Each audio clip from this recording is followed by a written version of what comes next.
Greetings, everyone. We're going to see the second chapter of the new driver's handbook, which is called The Principles of Driving. The Principles of Driving Automobile Operation. In order to safely drive your car, you must maintain it in good condition. In order to achieve this, you need to understand how your car is constructed and how it operates. First, we start with the engine. The engine is the heart of the vehicle. Is it almost always situated in the front part of the car? In the majority of cases, the fuel used is gasoline, with the use of diesel and natural gas is being less frequent. Also, we have electric cars now, so you know. On the instrument panel of the vehicle, the tachometer shows the number of revolutions of the engine, the RPM. The lubrication system. An engine is comprised of many moving parts that require lubrication, which is carried out under pressure. The purpose of oil is to diminish the friction and corrosion between the moving parts. When the engine is not being lubricated, an oil pressure indicator light will come on the instrument panel. If this light turns on, stop the engine immediately and do not start it again until the problem is fixed. If you do not do this, repairing the vehicle may become very expensive. You have to always look for the level of oil, so you have to add more oil if the level is low. And it is important to periodically change the oil and the oil filter, in accordance with the manufacturer recommendations. Always use recognized oil brands. Check the oil container's seal. The car you have needs different kinds of oil, so you have to look for the right kind of oil when you are going to change it. About the electrical system, the electricity that a vehicle needs is produced by the alternator, which is moved using a belt in the engine. This energy is stored in the battery. The effect of the alternator diminishes when the belt is loose. If the battery charge is insufficient, you will be alerted via warning light or a corresponding needle on the instrument panel. All accessories that use electricity are almost always armed with fuses to prevent fires or damage to the electrical system. If any electrical unit stops working, check first to see if the fuse is blown or damaged. There are several kinds of fuses as well. If any bulbs stop working or the emergency light indicator flashes faster than usual, it is probable that the bulb has burned out. A poorly charged battery makes it difficult to start the engine, especially when the temperature is low. If the vehicle engine does not start when turning the key, it is probably that the battery is either drained or disconnected. In your car, you have to check the level of battery fluid if you can open the battery, that the alternator belt is sufficiently tight, that the battery cables are connected correctly, and if the charge light during driving is on or off. And if it turns on or flashes while driving, there may be a problem. Warning: battery acid is highly corrosive.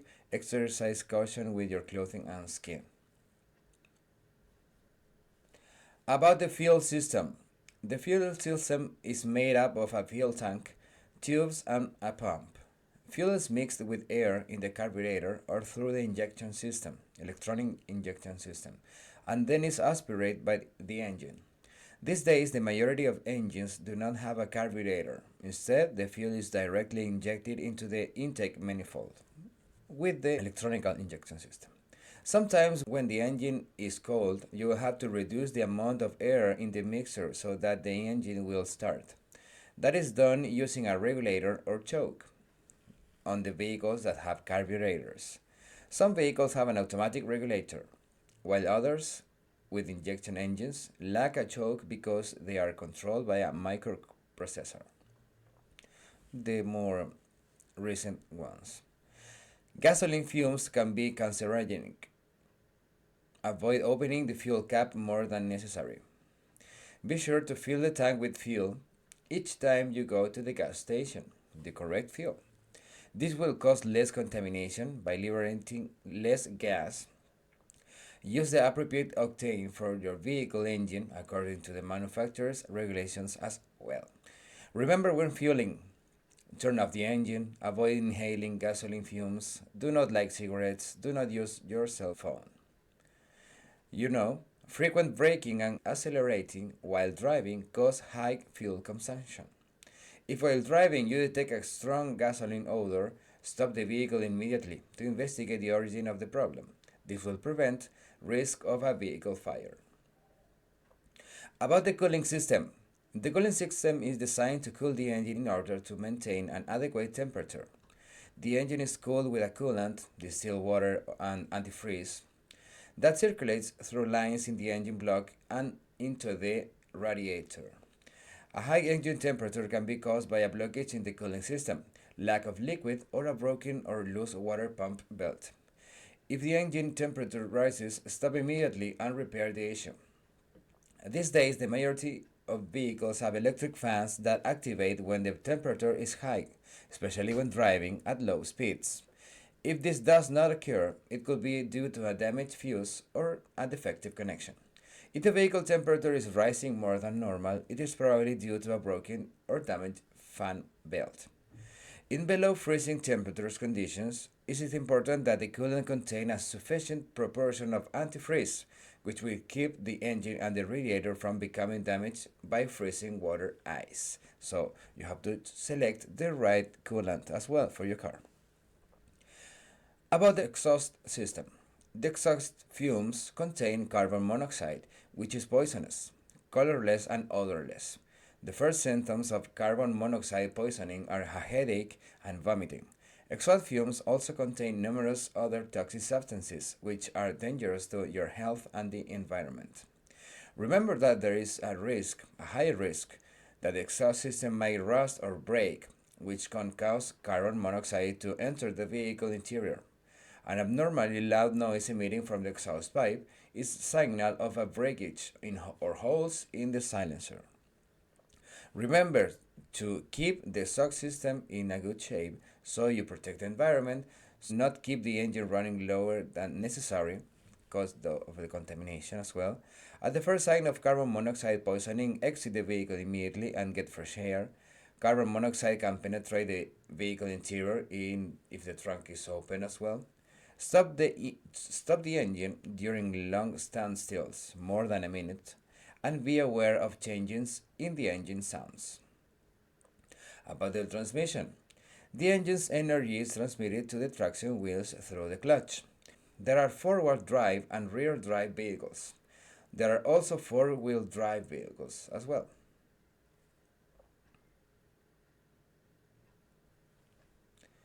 About the clutch. The clutch is found between the engine and the gearbox. Upon pressing the clutch pedal, the transmission is disconnected from the power of the engine to the gearbox.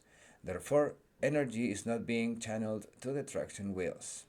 It is important to know that if you drive while pressing the clutch pedal for a long periods of time, your control of the vehicle is reduced and you ruin the clutch. The gearbox. The gearbox multiplies the force of the engine. It can have 3, 4, 5, or more gears. Each gear is used for a range of speeds. Driving in the appropriate gear for the corresponding speed saves fuel and emits fewer contaminants. Each gear has a speed range which varies from one vehicle to another. Automatic transmissions, which are more and more common nowadays, do not have a clutch pedal, for you to know. About the steering. Steering becomes misaligned faster when the vehicle is subject to excess weight, as well as when it falls or hits potholes. The misalignment of the wheels produces vibration and increases wear and tear of the tires. This can put the steering mechanism in jeopardy. If you feel that steering is difficult while driving through a flat terrain, the vehicle tends to drift to one side, or if upon turning the wheel shakes excessively, this indicates that there is a defect in the steering mechanism or that one of the front wheels has low air pressure. Many automobiles or many cars are equipped with power steering. This consists of an auxiliary hydraulic device that facilitates the control of steering. Suspension and shocks or shock absorbers. The shock and suspension systems are responsible for constantly maintaining contact between the tires and the road, guaranteeing stability and comfort to the driver.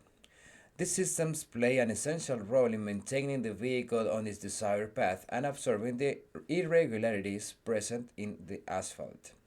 These systems are responsible for an important part of active safety. Although many drivers may not be aware of them, shocks in bad conditions can have dangerous consequences. For example, the vehicle can lose stability, especially in curves, with lateral winds, or when driving on a wet surface as well, increasing the risk of aquaplaning when the vehicle slides on top of the water that is in the asphalt, for example. Braking or stopping distance is increased, especially on uneven or wet roadways. If the vehicle has ABS systems, it loses effectiveness. Other parts of the car wear down and malfunction. Other parts of the car wear down and Other parts of the car wear down and malfunction more frequently. For example, the brakes. Driving comfort is diminished, cause a more rapid onset of driver fatigue. Given their relevance to the safety of the driver and others, it is important to learn to oversee these systems and identify possible problems that require the attention of a mechanic. The following symptoms and signs may indicate that shocks are in a poor condition. Upon braking, the vehicle lurches forward and backward excessively. While driving, the vehicle rocks excessively on well-maintained roadways and leans excessively when taking a curve. When applying pressure on the front portion of the vehicle, it bounces or rocks. While driving, any small imperfection in the road, for example potholes or lateral winds, are significantly noticeable. The tires wear out unevenly. While driving at night, the lights move or oscillate, obviously. It is very important to periodically check the condition of the shocks, always following the vehicle manufacturer's instructions and replace them when they become unsafe. About the brakes. The brakes allow the vehicle to reduce speed or come to a complete stop, and it is therefore important to oversee and maintain the brakes in addition to knowing how to react in the situation of brake failure in order to avoid an accident. On the other hand, you must learn to use brakes correctly in dangerous situations, like a complete emergency stop. Also, you must keep in mind that conventional brakes do not work the same way as anti-lock brake system brakes with ABS systems. In some situations, you are overrun by fear or panic and brake heavily. The anti-lock brake system has advantages. If in some situations you are overrun by fear or panic and brake heavily, the anti-lock brake system has the advantage of preventing the wheels from locking up. If in some situations you are overrun by fear or panic and brake heavily, the anti-lock brake system has the advantage of preventing the wheels from locking up and avoiding uncontrolled skidding. With this system, you can more easily maintain control of the vehicle, as long as you are not traveling at excessive speeds. Vehicles have two braking systems that act independently from one another. The brake pedal is usually hydraulic and works on all four wheels.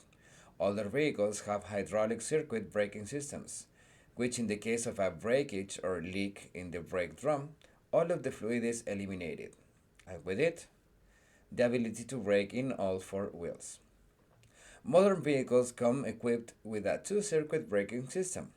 This way, if there is a rupture or failure in one of the circuits, the braking effect can still be applied through the other circuit.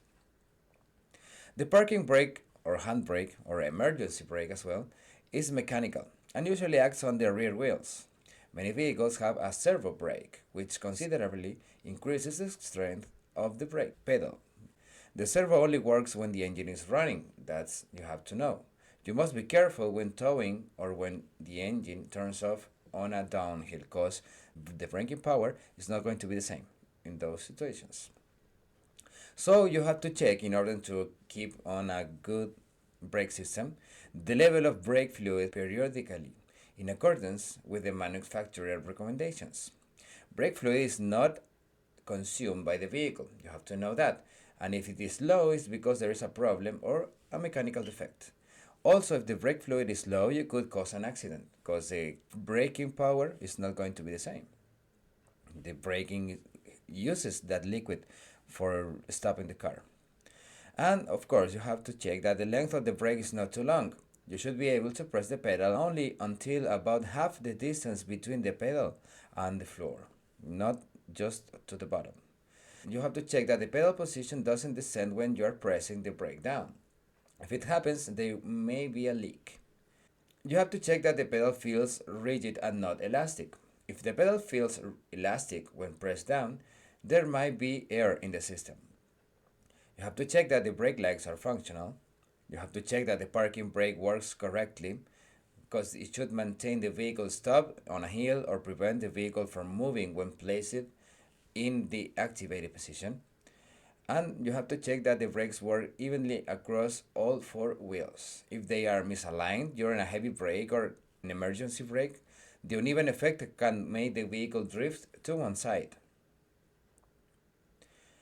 In below freezing temperatures, it is important to test the brakes at low speeds. If you are on a flooded road or have recently washed your vehicle, you must eliminate, by braking, by the friction, the humidity on the brake drums or pads, especially if the vehicle has been parked.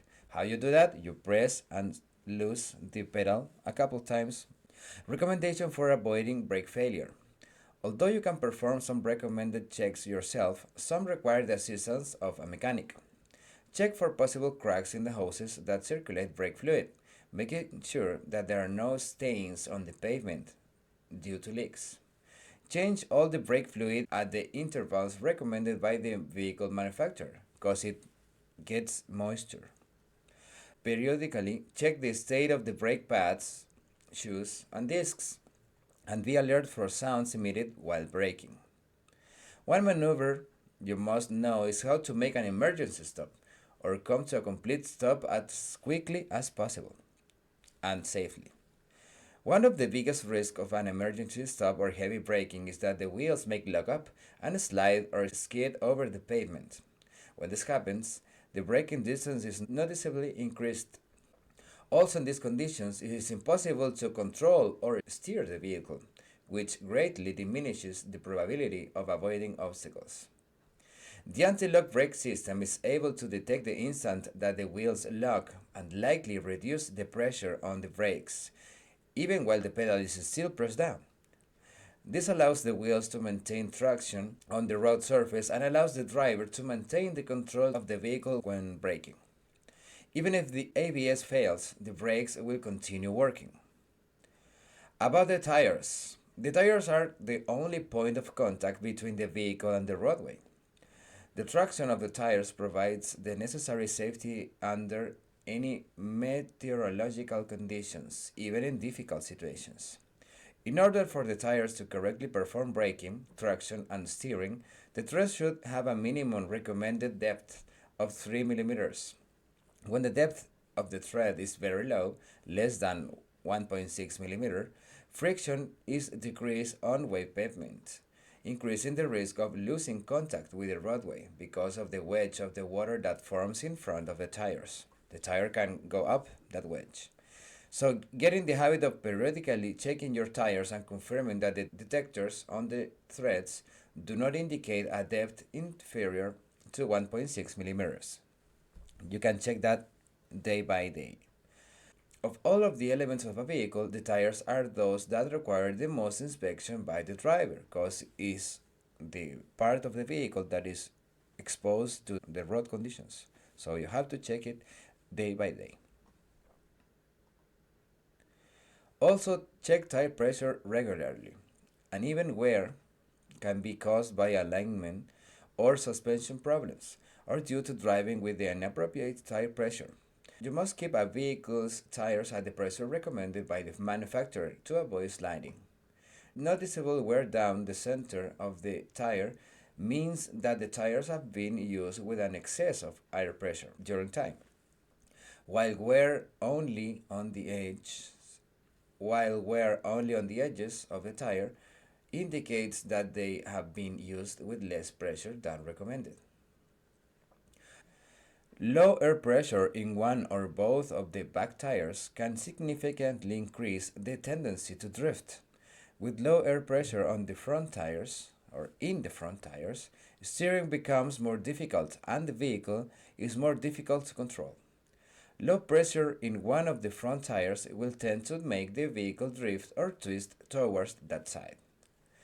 When the air pressure exceeds that recommended by the manufacturer, the tires lose traction.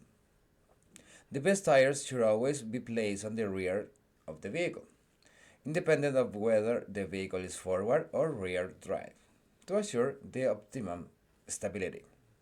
So here you have some images in how the air pressure affects the tire. You see here lower pressure affects the tire by not giving them the correct contact surface with the pavement. The correct contact surface would be with the right amount of air pressure saved by the manufacturer. And this is an excessive air pressure that also doesn't give the right contact surface with the pavement. Reducing the air pressure in the tires below the indicated by the manufacturer during winter, for example, decreases the life of your tires. And you have to adapt all the air pressure in the tires by the different road conditions as well. Some other recommendations. Check the tire air pressure when the tires are cold and always respect the recommendation of the manufacturer. If the pressure is adjusted when the tires are warm or hot, the effective pressure will be lower than recommended. Inadequate tire pressure contributes to a risk of skidding. Periodically check the tire treads. They should not have deep cuts or cracks. Drive at a moderate speed. This lengthens the life of your tires. Keep in mind that situations like hauling or driving on uneven roads or during hot weather can accelerate the wear and the tear of your tires. If you see something abnormal about the tires or the behavior of the vehicle, for example, vibration or excessive vibration, etc., it is recommended to seek a professional's opinion. There could be a problem with imbalance.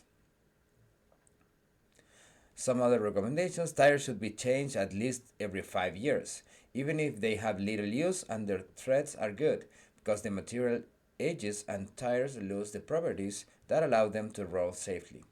It is recommended that you go to a professional to assess changing your tires. Driving up on the sidewalk or over the curb can cause deformations in the wheels and cuts or ruptures in the tires. Slightly increase the tire pressure when hauling a heavy load or carrying more people than you usually carry. When you leave your replacement tire in your vehicle, be sure that it's stored with the highest tire pressure recommended by the manufacturer. Check that the tires are properly balanced as well. It is important about the tires that if a rear tire ruptures or breaks while you're driving, turn the steering wheel in the same direction as the tail is swearing. On the other hand, if a front tire ruptures or breaks, you should brake slowly, holding the steering wheel firmly. About the lights. All the vehicles must be equipped with headlights and stereo lights in order to see and be seen by others while driving in the dark or at times of a reduced visibility. Lights are also important for warning others about certain situations or one's intention to make maneuvers. In general, motor vehicles with 4 or more wheels possess the following headlights and exterior lights. In the front of the vehicle, you can have 2 headlights that project low and high beams, 2 parking lights, and 2 turn signals. In the rear part of the vehicle, you can find 2 parking lights, 2 turning signals, 2 reverse lights, 2 stable red lights, 2 brake lights, and 1 light that illuminates the license plate, at least 1 light. Additionally, the vehicle must have a third brake light at the center of the back window of automobiles, jeeps, vans, etc., and school transport vehicles. In your vehicle, you have to be sure that the lights are clean, functional, and the forward beams, both low and high beams, are correctly adjusted. A misalignment of that can temporarily blind other drivers and cause an accident. You can ensure that your lights don't blind by parking your vehicle on a flat surface about 10 or 30 feet from a wall or similar surface and turn on your low beams, verifying that the height of the beams to the wall is lower than the height of the headlamp, which with respect to the floor, like you are shown in the picture. In your vehicle, you can also find some fog lights. That some vehicles, in addition to the aforementioned obligatory lights, are also equipped with fog lights. In your vehicle, you can also find fog lights. Some vehicles, in addition to the already mentioned lights, are also equipped with fog lights. These can be only used when visibility is considerably reduced, either due to a fog or torrential rain, and should be turned off as soon as visibility improves. The hazard lights that are shown in the picture are warning flashing lights that should only be used when the vehicle is stopped due to a failure or a breakdown, in order to warn other drivers that the vehicle itself is temporarily obstructing traffic, as well to warn another drivers behind you that there is a hazard or an obstruction on a risk in front of you. This should be used only for the amount of time necessary to warn the other drivers of the hazard, and never be an excuse for illegal or dangerous parking. The mirrors allow the driver to see traffic behind him and to left and right of the vehicle. The mirrors allow the driver to see behind him and to the left and to the right of the vehicle. The majority of side mirrors are convex, which means that images in the mirror are closer than they appear. Be aware, even when your mirrors are well regulated, there will be always a blind spot in them, so you cannot see. These are known as dead angles or blind spots itself. Before driving, in order to drive your vehicle safely, it would be necessary for you to perform some simple tests and periodically review. For example, fasten your seat belts, windshield wipers, they have to work and be in the right shape. The ventilation system has to be good so the mirrors not get moist. The windshield wiper fluid has to be in the correct amount. The tires have to be inflated. Rear window defrost has to be working. The lights have to be working. The brakes have to be working. The mirrors, the doors, and the horn as well. You have to always check if you have good visibility through the windshield and back window and side windows. If not, turn on the ventilation system and adjust the fans and turn on the rear window defrost.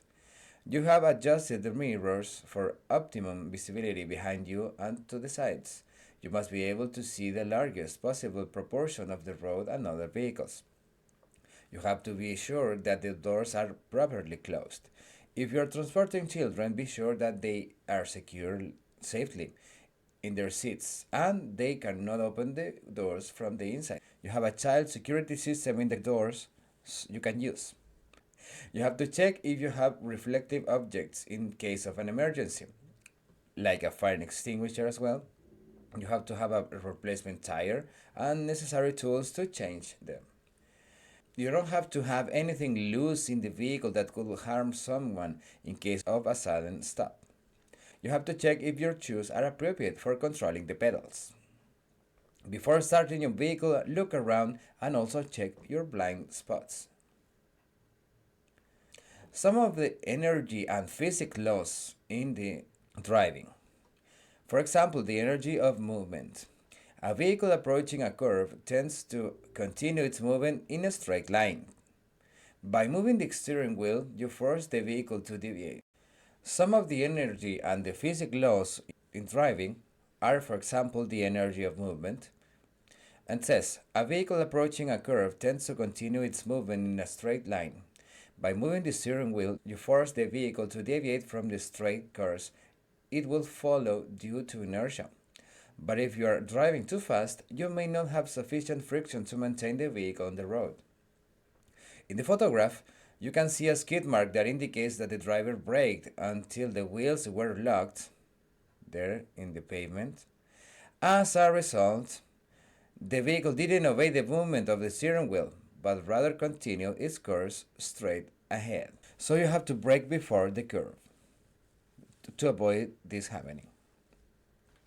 When doubling speed, the energy of movements increases 4 times. That you should be aware of when approaching a curve, for example. It is always very important that you try to anticipate the state of the road, that you estimate the radius of the curve, and that you are aware of any surprises you might encounter, like fallen leaves, or fuel leaks, or anything else that could make the roadway slippery. Reduce your speed well before a curve and accelerate slowly upon leaving the curve.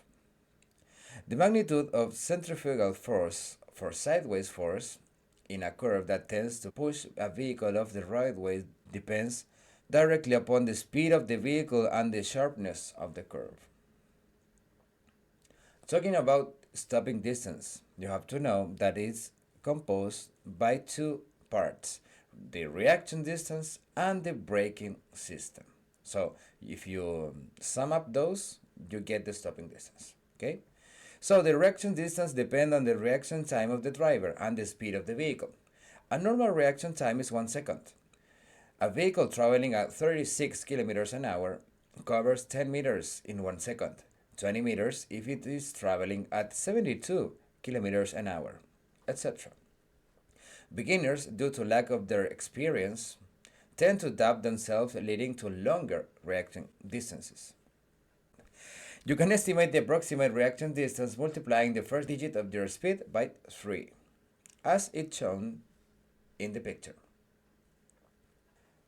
The braking distance depends on the speed, the state of the road, the inclination, the state of the vehicle, the tires, and the way of braking.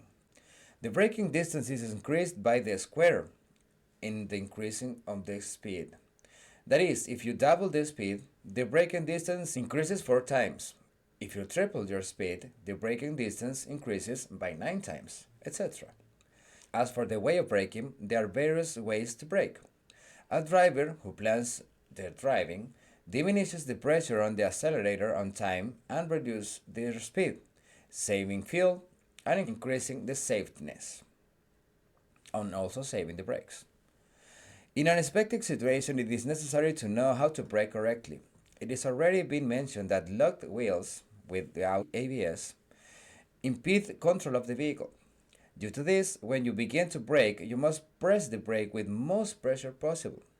If the vehicle doesn't have ABS system, release a little bit the brake so the wheels doesn't get stuck. And here you can see some reaction distance at different speeds.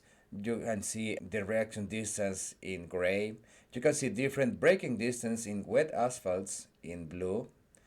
And you can see different braking distances in dry asphalt at the same speeds. Talking about the force of gravity, another force involved in driving, if you have ever ridden a bicycle and tried to brake on a steep downhill, it is probably that you have experienced forces that can cause difficulties. The same phenomena occurs when you drive a motor vehicle. As a result, when you see signs that warn you to steep grades, take your time to go down them. At times, it is necessary to drive in a lower gear so that the engine slows the vehicle and the brakes do not overheat. Remember that when you take the vehicle out of gear, I mean in neutral, you lose control of the vehicle, or pressing the clutch down. That makes you lose the control of the vehicle when moving. Some vehicle characteristics and their influence on driving. Despite the fact that many vehicles look alike, in reality they have differences that you must keep in mind when you drive. Before getting behind the wheel of an unknown vehicle, ask yourself these questions. Does it have forward drive, rear drive, or four-wheel drive? Does it have safe tires? A vehicle with a forward engine is normally heavier at the front, so it has a tendency to spin less. If you place a heavy load in the rear part of a vehicle, you will tend to spin more upon losing traction with the pavement. And maybe you can spin 180 degrees and the rear end of the vehicle will be pointed forward at moving. This is important to know in order to understand the risks involved when upsetting the center of gravity. If you drive a vehicle with the center of gravity placed in the forward part of the vehicle, it will tend to follow a straight line when taking a curve. If it loses traction, it will continue along the line of movement. Try to throw an arrow with the point facing back, and you will see that the arrow turns in the air, with the point facing forward. This happens because the heavier part has more kinetic energy and attempts to reach the target more quickly. The same thing happens when a vehicle has its center of gravity in the rear. When you take a curve, the vehicle turns more than expected. And if you lose traction with the pavement, it will fishtail and continue on the direction of the original movement, but with the rear facing forward. The drive or traction wheels are important to the behavior of the vehicle. A vehicle, for example, with front-wheel drive starts to slip on the front wheels if the effect of the acceleration is larger than friction will permit, which can cause the vehicle to not turn when you turn the steering wheel, and instead continue on the same line of movement. If this happens, stop accelerating and continue your course. Similarly, if rear wheels lose friction, several fishtails can occur. In these circumstances, continue accelerating and turn the steering wheel towards the direction of the tail. Four-wheel drive allows for considerably better driving on difficult roads. Also, vehicles with four-wheel drive behave the same as the rest. Another factor that can influence a vehicle to spin more or less than expected is the air pressure in the tires. When we talk about safetiness, we have different types of elements of safetiness, active and passive. And here we have some of the first ones. Passive safetiness. The tires, brakes, and lights, among others, are elements of something known as active safety, since they help prevent accidents from occurring. There are also other elements known as passive safety, which don't prevent the occurrence of an accident, but they do contribute to minimizing their consequences. For example, the seat belts. A crash at 50 kilometers an hour without a seat belt is like jumping off the fourth floor of a building without a safety net. At a speed of 70 kilometers an hour, the impact is like jumping off a seventh story. Seatbelts are your life insurance, since they reduce deaths caused by traffic accidents. In addition to saving lives and reducing the possibilities of injuries in accidents, seatbelts provide more comfort, better control, and they contribute to reduce sleepiness. Those who can travel in vehicles must be well secured. However, never allow two people to travel using the same seatbelt. One seatbelt each, please. If the vehicle is equipped with seatbelts in the back seat, it is safer. And it is important that those are seated in the back also use the safety belts, despite it is mandatory in vehicles manufactured in 2002 or later. Passengers who are pushed forward from the back seat not only can hurt themselves, but also the driver or the person traveling in the passenger seat. So seatbelts are only effective when worn correctly. If used incorrectly, they can cause serious injuries. There you have the image about these statistics here, about the level of damage you can suffer when crashing to those speeds without using the seatbelt. So the correct use of a seatbelt. The shoulder harness crosses the body from the top of the shoulder to the hip. The shoulder harness should pass over the clavicle, halfway between the shoulder and the neck, and should descend along the center of the chest. If it plays over the neck or over one breast, it can cause serious injuries in an accident. If it is placed over the shoulder, it can slip out during the accident, reducing the efficiency of the seatbelt to the minimum. The lap belt between the two interior points of attachment. It should be placed over the hip bones, always beneath the abdomen. If it plays over the abdomen, it can cause serious injuries in an accident. So once your seatbelt is buckled up, you should pull it lightly upwards so it fits snugly across your body. You should always be sure that it's not caught or twisted and that the buckle is in good condition. If the belt fits loosely, you will move further distance during the accident, which could result in you impacting with the steering wheel or the windshield. It depends on the seat you are seated. If the belts are not pulled tight, the belt will lose efficiency and could cause injuries during the same accident. You have to know as well that after being in a traffic accident, the seat belt can be damaged. So, if it is that way, it's no longer safe. In that case, you have to replace it with a new one. Some other important recommendation for the correct use of a seatbelt is to avoid the submarine effect. This is one of the risks produced by the incorrect use of the seatbelt or the vehicle seat and occurs when the driver, during the accident, slides underneath the lap band. To avoid that, you have to put the seatbelt in the correct way. If you place the lap belt incorrectly, it is more likely for you to slide beneath it.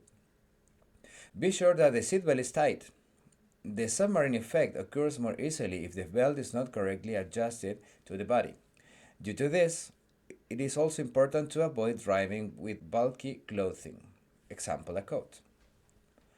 Do not use towels or pillows neither on the seat nor behind the back or special cushions. All of these elements may facilitate the driver sliding, canceling out the seat characteristic designed to avoid the submarine effect. You should always drive with proper posture.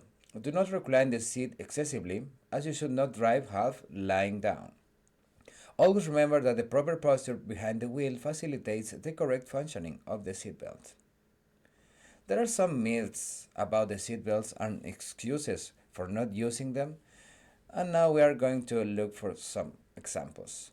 Drivers who are reluctant to using seatbelts give unrealistic excuses about the efficiency of those devices, including the following. I'm not going to get into an accident, so I do not need to wear a seatbelt. No one expects to get into a traffic accident, but this fact is one of the very relevant excuses that drivers give for not using the seatbelt.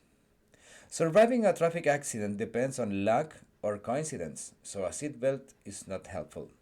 Some studies of thousands of accidents shows that drivers who don't wear a seatbelt have twice the probability of dying as a cause of the accident. In case of an accident, it is much safer to be thrown from the vehicle. If you get into an accident and are ejected from the vehicle due to not wearing a seatbelt, the probability of receiving a spinal injury increases by 130,000%, increases by 1,300%, while the probability of dying increases by 300, which clearly shows that it is much safer to stay in the vehicle. Some other excuses are, in a lot of accidents, people are trapped in the vehicle by their seatbelt and die because they can't get out on time. The same studies said before and statistics reveal that only 1 in a million accidents wearing a seatbelt can be negative. Experience show that in the majority of accidents that are produced daily, the seatbelt can save the life of the occupants of the vehicle or avoid serious injury. Seatbelts are necessary when driving on urban streets where speeds are low. Close to 50% of accidents with victims occur in urban area. For example, a frontal impact at only 30 or 40 kilometers an hour can easily be fatal if the head of the driver impacts the windshield or the steering wheel, which happens frequently. If the trip is short, it is not necessary to put on a seatbelt. We have already shown that suffering an accident is always possible, so it's important to use the seatbelt on all trips. Also, the majority of accidents that occur with victims were from within a few kilometers of their home. My vehicle already has many safety features, so seatbelts are not important. No safety feature in the vehicle can take place of a seatbelt, even those that are designed to work in parallel with seatbelts. For example, if the airbag activates in case of a head-on collision and you are not wearing the seatbelt, you can suffer serious injuries when the airbag inflates.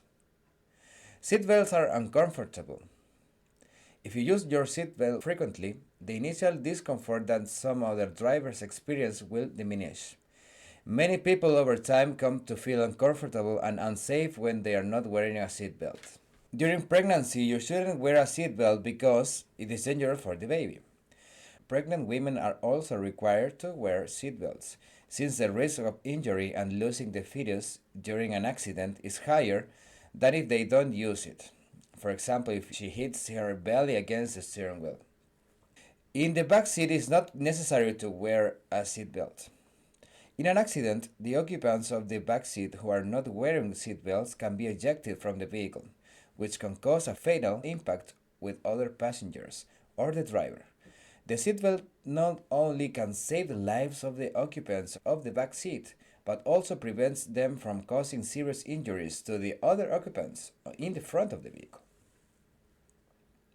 In a head-on collision, the probability that an occupant in the back seat not using the seatbelt wounds the other passenger in the front part of the car increases by 8 times.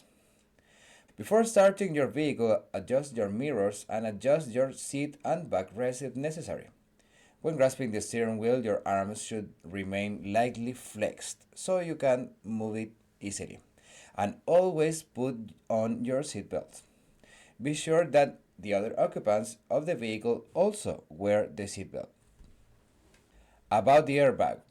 The airbag is a bag of air that inflates in just few milliseconds after an impact, protecting the occupants of the vehicle for the following reasons. It lightly slows the movement of the occupants, preventing that the forces of the acceleration cause injuries, especially in the head.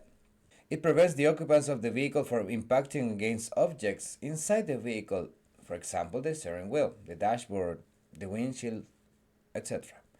It also protects the face and eyes from glass fragments or other objects it could come loose in the windshield. The airbag is not efficient if it is not used along with the seatbelt. Upon impact, the airbag inflates at a speed up to 300 kilometers an hour. So if the seatbelt does not restrain the driver and the airbag impact against him before having it inflated fully, it can cause the driver serious injuries due to the enormous force of the impact. The efficiency of the front airbag is based on the combination of the use of the seatbelt, a good hand position on the driving wheel, and the adjustment of the headset to ear level. It has been estimated that the use of the front airbag along with the seatbelt can reduce the probability of suffering fatal injuries by 20%. Airbag function is based on the principle of cushioning of the kinetic energy from the crash through the absorption produced by a bag filled with gas. Upon impact with the bag, which should be fully inflated at the moment, the body transmits this energy to the bag, while the bag prevents that the person moves and becomes injured. After contact with the body of the occupant, the bag deflates automatically. Here you can see some images where it's shown how the airbag works. And after an accident, the airbag system should be replaced even if it has not been deployed. The battery should be changed according to the manufacturer's recommendations as well, the battery of the car. To avoid risks and obtain the maximum benefits of this system, you should always remember, never put a child seat in the front seat if there is an airbag on the passenger side, or at least check it that is turned off. If the airbag light is on, the airbag should be checked. There are different kinds of airbags, for example, side ones, head ones, and intelligent ones, which are activated in different kinds of impacts, for example, knees ones. So it is recommended that when buying a new vehicle, you familiarize with the airbag system as well and its function. The effectiveness of having an airbag is associated with the use of the seatbelt.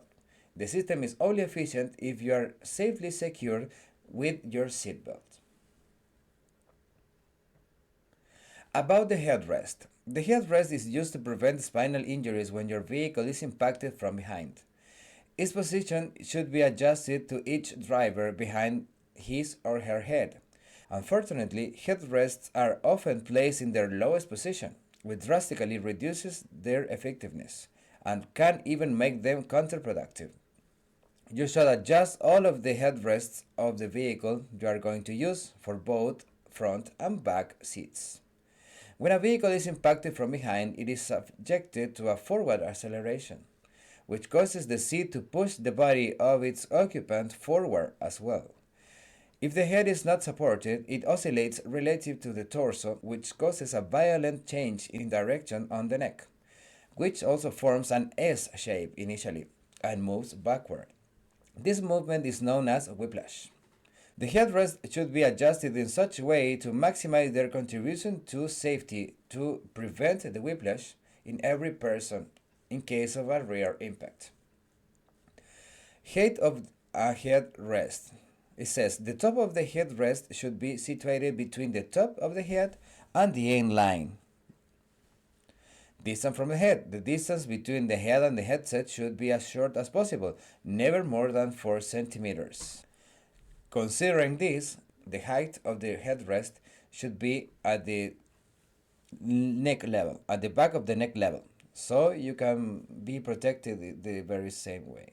Neck sprains are often produced as a result of a whiplash. They are much more dangerous and frequent than we think. A neck sprain can affect different structures in the neck, like muscles, joints, or ligaments, and cause muscular aches and headaches, diminished neck mobility, vertigo, dizziness, and also it can last for months. Sometimes injuries caused by whiplash can be much more serious. For example, if the cervical vertebrae are damaged, the driver can suffer permanently disability, for example, quadriplegia. And with this part, we end the second chapter of the book, The Principle of Driving.